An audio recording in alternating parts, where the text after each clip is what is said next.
Hello, welcome to White Birch Tarot and Astrology. I'm doing this reading, it's just barely March 14th. So today was February, no, today wasn't February. Today was Friday the 13th, which you've probably heard me talk about before. It gets a bad rap because of the feminine energy involved, because Friday is named after Freya, is she Norse or Germanic goddess of love and beauty? She's the equivalent of Venus and Aphrodite. So that's where we get Friday. And so, of course, it's feminine energy, and 13 is the number of full moons we have in a year and the number of menstrual cycles that a woman has in a year. So it's a feminine day, so it gets a bad rap. So I'm here to tell everybody that it's not bad. Anyway, however, I'm going to talk about I will timestamp when the reading starts. I got the Heart of the Fairy Oracle because I wanted something clear. Yeah, joke's on me. I'm going to talk about the astrology quickly, but I'm going to start off with a brief quote. Now, which one was I going to choose? Because I'm overthinking this tonight. I chose one. Oh, this one, because of the aspects that I'm going to talk about. This is from the astrologer Rob Brezhny, and he said, pardon my voice, he said, longing is the intelligence of love before it finds language.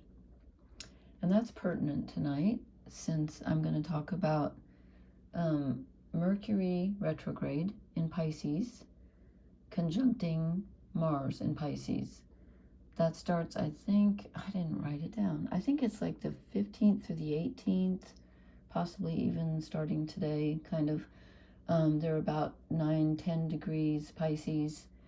So Mercury is retrograde. Mercury rules communication and our thinking and other things. And Mars is our physical action, our spiritual desire in general, the feeling of willpower, like what I want to do this.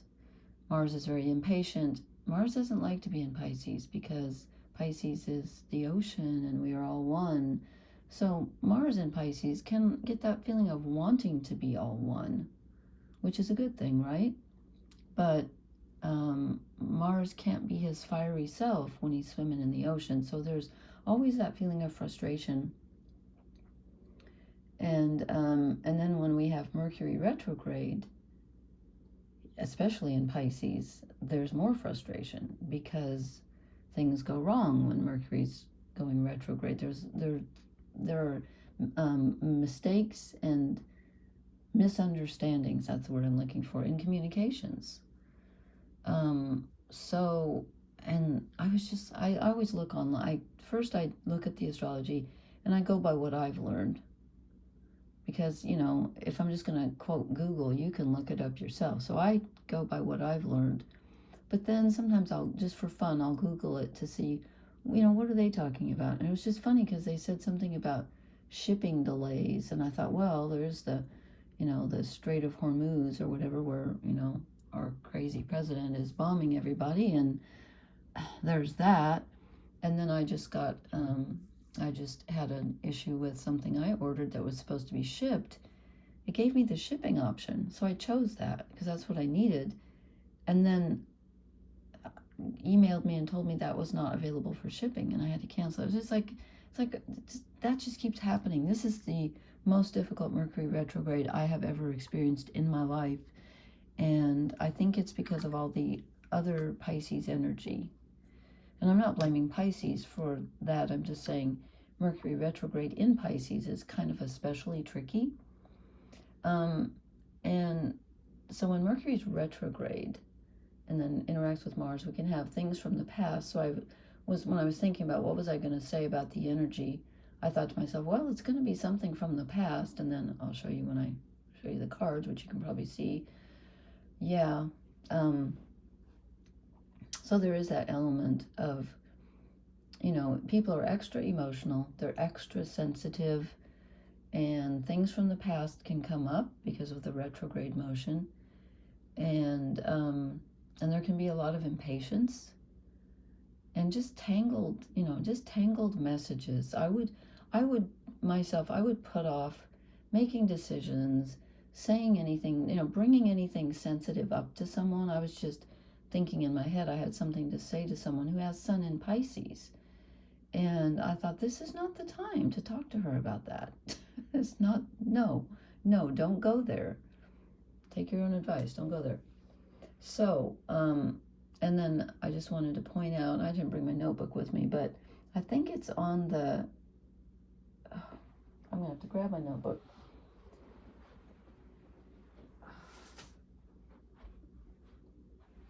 Okay, let's see. Why does that say April? No, this is not April. Okay, I didn't write down the new moon. I believe the new moon is on March 19th.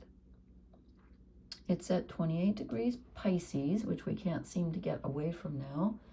And on March 13th, I already talked about that last time. We had Mars conjunct the North Nodes in Pisces. I already talked about that. But on the 15th through the 18th, that's what I was just talking about.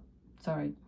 Yeah, Mercury conjunct Mars. I thought there was something else. Oh, I know. Okay, so on the 19th, we have a new moon at 28 degrees Pisces. And the very next day, or I think it's that day maybe, Mercury goes direct. And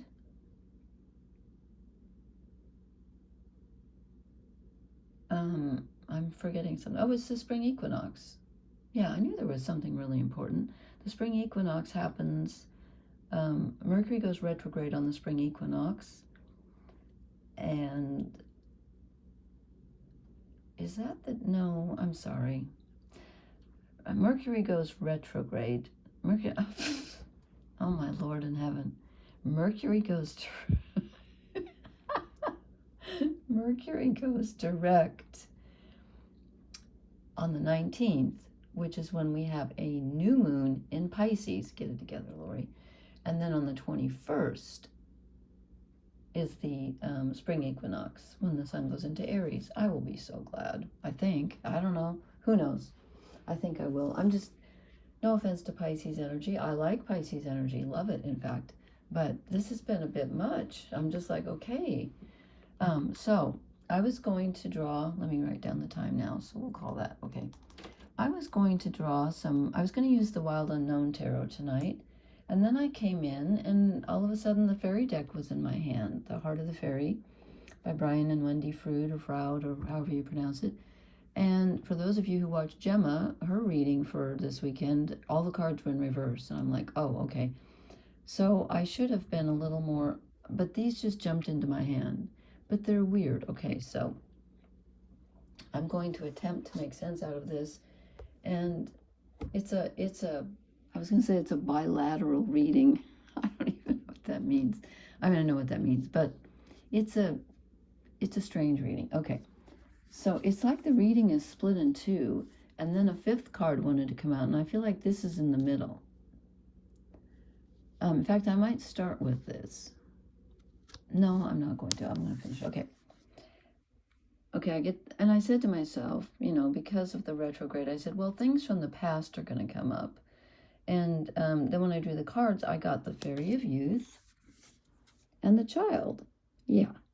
Okay, they're similar, but different. So the Fairy of Youth is about believing in possibilities, like the kind of possibilities that you used to be able to imagine when you were a child. When you just said to yourself, anything is possible, and you really, truly believed that. I remember one time, maybe I was like 8, 7, I don't know how old I was.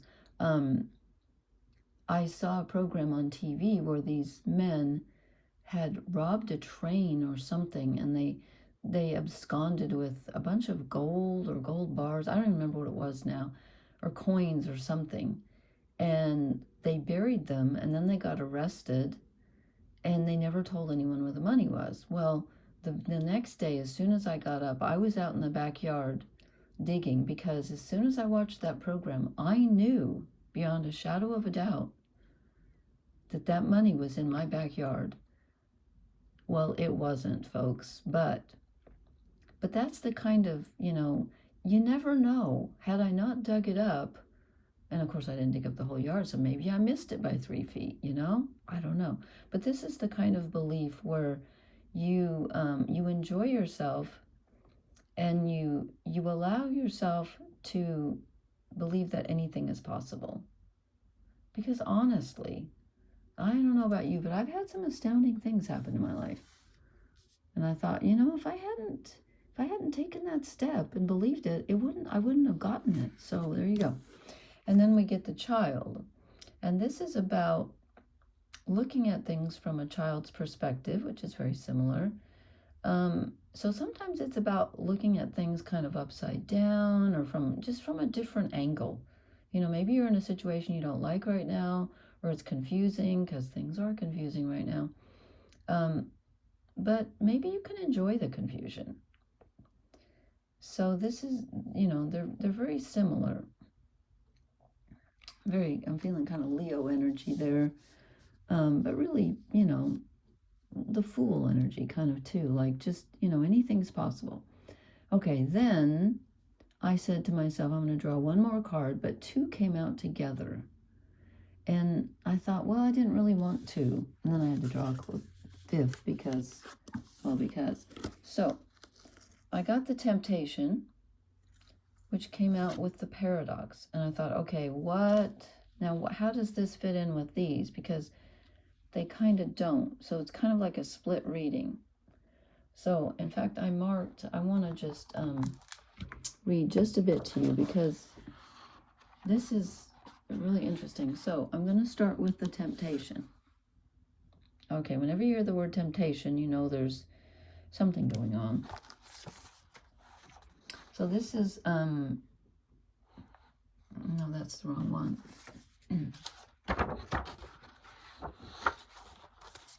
Okay, this is enticement, wise choices, and safety. And it says, the lure of fairy can be more tempting than anything else you will encounter. Resisting the temptation may be more than you can bear. So it says, when the temptation turns up in a reading, look closely at it. Ask yourself, what is tempting you at the moment that may not be a wise choice? Is it a relationship that you just know is wrong, but you want it anyway?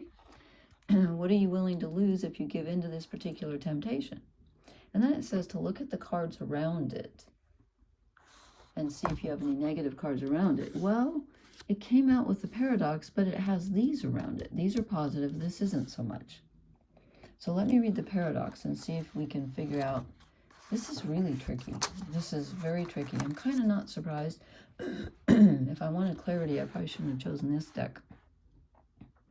This is the resolution of opposites, an intuitive decision, and a tricky situation. And I'm not surprised that we could be in a tricky situation. It's good, but it's bad. Excuse me. It's right, but it's wrong. What is it? It's a paradox. Okay, so it says, all good or all bad just isn't what fairies are about, but this is slightly different. This shows up when something is, as an example, good but bad at the same time and in equal parts. Confusing, isn't it?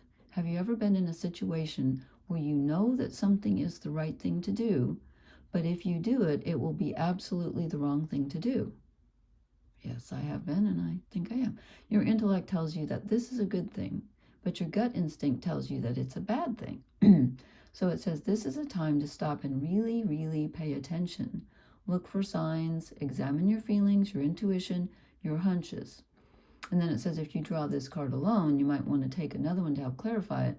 And it says this at the bottom. It says, if you draw the child with this card, then try looking at a situation not just from your grown-up point of view, but from a child's point of view. Find the balance between the two and proceed from there. So that's kind of interesting, because we do have the child, even though this came out with the temptation, which tells me that there's something you want to do that has two sides to it. And then before I drew the dreaming, or was it after? I don't remember. But I picked up the Unknown Tarot, which is what I was going to start with anyway, and looked at the bottom just for giggles. The Two of Wands. Yeah, I'm like, oh my God. Yeah. Not surprised. So in the middle, we have the dreaming, which is about allowing yourself. This is Pisces energy for sure. This is about allowing yourself to imagine and to dream, whatever. What are the key words here? 63. The key words are creative thoughts, imagination, and permission to dream. It says, don't be afraid to imagine what you wish for. By giving your wishes and needs a voice in your dreaming, you can help to bring them into the human world as well. Dream it first and see what happens. Of course, if dreaming has consequences, then perhaps it would be a good idea not to dream of a huge monster coming to eat your neighbor, blah, blah, blah, blah. Okay, so imagination and creative thought. That is the Pisces energy. So again, it's not a great time to make a decision about something, but you might want to let your mind explore the possibilities.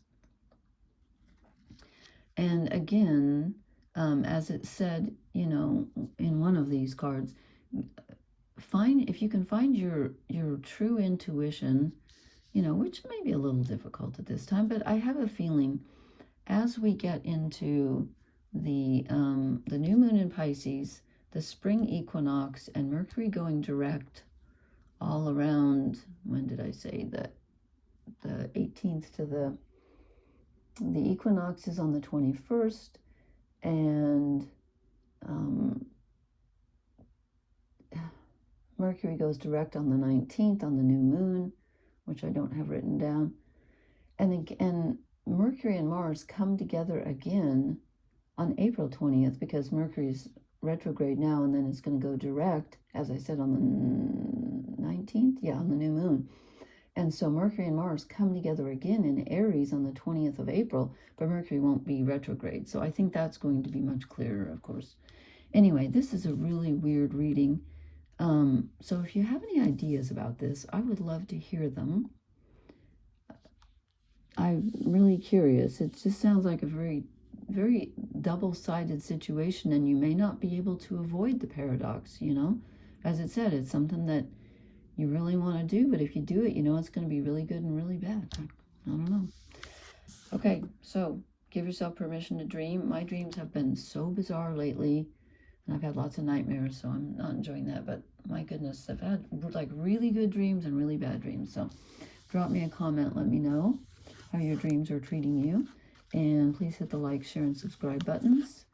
And oh, by the way, I might be changing my name just a bit, but my friend at Dogstar Tarot assured me that if I just change the spacing, it won't change anything. But someone told me when I first started my channel to just have one name, then a space, and then tarot, and I think it's throwing off the algorithm. But now I don't know what to do with the and astrology part, so I might put white birch as one word and then space tarot. I don't know what I'll do about the astrology. So anyway, if it changes, I hope that doesn't you know, won't hurt anything. So if you see a change there, that's what I did. So pardon the dust. Anyway, I will talk to everybody later. Thanks so much for watching. I appreciate every single one of you. Blessings. Good night.